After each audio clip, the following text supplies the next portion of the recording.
Hello, this is John Richards, Pioneer Field Agronomist in Southeast Michigan. As you can tell from my backdrop, I am trying to emulate what the skyline looked like late last week due to the Canadian wildfire smoke. And I've had a few questions, asked by growers as, what type of effects could we see on our crop, and, due to the wildfire smoke? And my best agronomist answer is, it depends.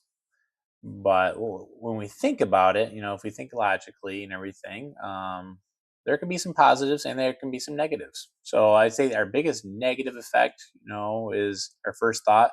Hey, if you have smoke out there, that's blocking the solar rays, which is going to reduce our light intensity, our solar radiation.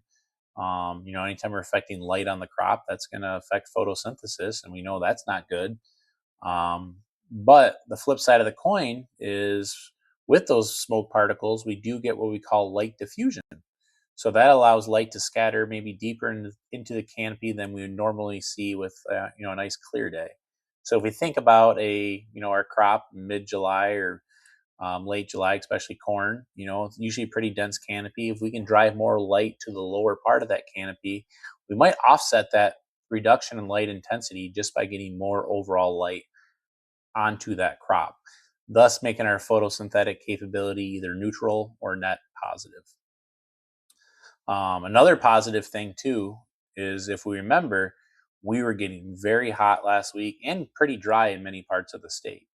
Um, Earlier parts of the last week, we had temperatures upwards of the mid 90s, and we had forecasted temperatures that were supposed to also be in the 90s. But the wildfire smoke kind of reduced our temperature by at least a few degrees, and that can be very important because if we think about corn, anything over 86 is not a benefit.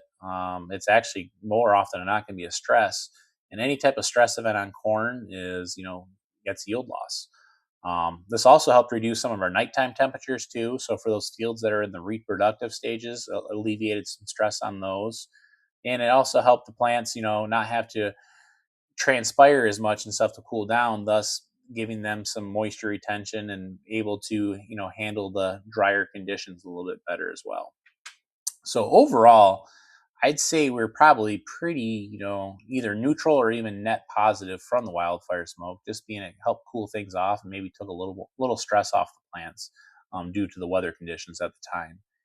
And we were really only in the, I'd say, pretty severe haziness from the smoke for probably about 2 to 3 days.